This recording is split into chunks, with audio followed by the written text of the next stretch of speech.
Okay.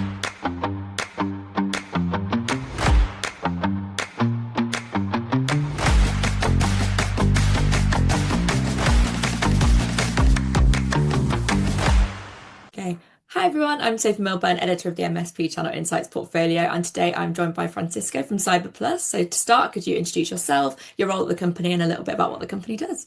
Yeah, of course. Hi, Sophie. Great to be here. I'm Fran, founding partner at CyberPlus. Ultimately, what we do is help organizations secure their operations, right? Cybersecurity, CyberPlus. And the plus part is basically turning that secure operations component into an advantage for them. So we work with clients in the fields of maritime, aerospace, critical infrastructure, usually quite swamped in complexity, compliance, regulations, that kind of thing, to basically regain some sort of clarity and direction in what they're supposed to be doing. And ultimately, changing the concept, the perception of security as being a cost center Right. into more of a business enabler.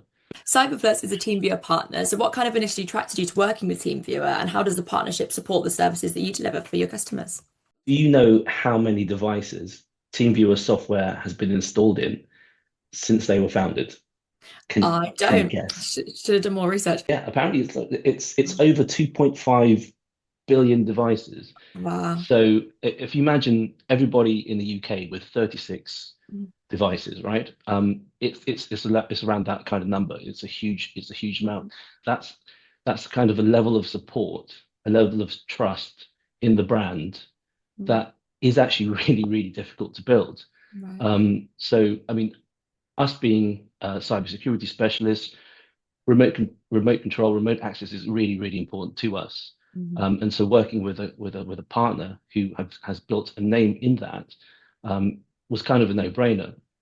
But it's a little bit more than that, really, because where we work, remote access isn't just a feature. It's kind of critical because it's a control measure, right? So if anything goes wrong, whether you're miles away offshore or in a legacy OT environment, the ability to reach and fix systems is ultimately the difference between continuity of the organization of the business and utter chaos.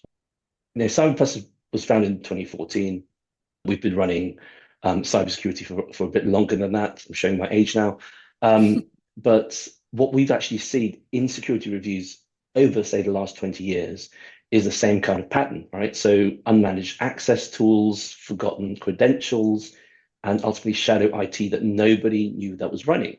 So remote access done badly is a major threat. So getting it right isn't a feature, it's foundational for our reason for being. And when we found out about the acquisition of 1E last year, Mm. that actually spun a different, cog in our heads because it kind of shows that TeamViewer wasn't just there to create this one-dimensional remote support tool. Right.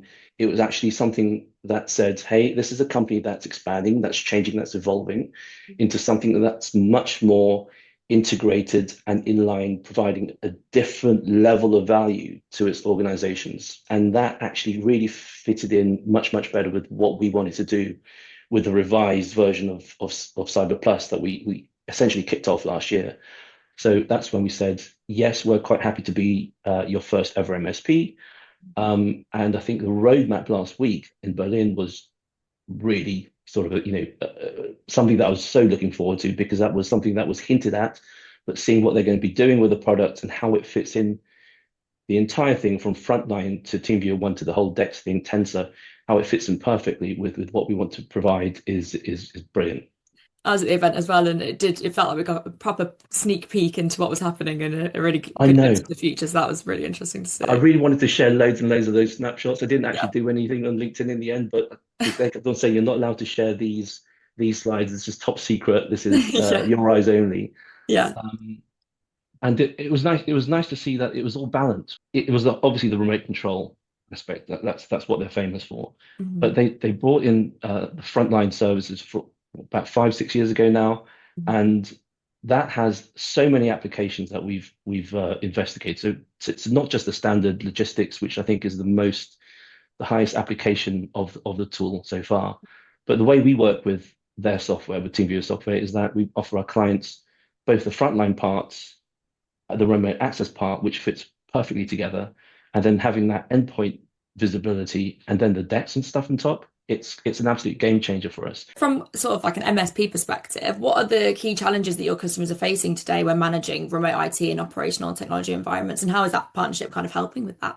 Complexity is probably the biggest issue for a lot of organizations, right? So remote access, brilliant, especially when you can have expert support available any time of the day and a knowledge share that isn't based on just guesswork. Yeah, of course. Yeah. Looking ahead, kind of with AI and automation, how do you see that playing a kind of huge role in the next kind of few years? I know we mentioned the tier agents and things like that, but what else maybe are you looking forward to with that? I mean, AI's been slowly making a massive impact on cybersecurity. Where that really, really helps Mm. is by evaluating the noise, as I like to call it, all the alerts, all the noise, and converting those into actual patterns. Right. And then it can decide, is this a high risk or is it a low risk? So things like predictive maintenance, predictive investigation for cybersecurity, I think that's where AI, certainly in our perspective, is going to be massive, massive help. We did kind of touch a little bit on what you're looking forward to kind of with AI and automation, but outside of that, maybe just more with the channel in general, what do you kind of see? Do you have any predictions over the next couple of years? And particularly as obviously organizations continue to kind of digitize their operations and things like that, what do you see coming up? Regardless of which product you're managing, or which product you're looking at, or which product your client needs, the focus, at least from my perspective, is that MSPs shouldn't be looking at technology specific elements, Right, right? We sold you this device or this software. We're focusing on this. Work out the rest for yourself, right? right.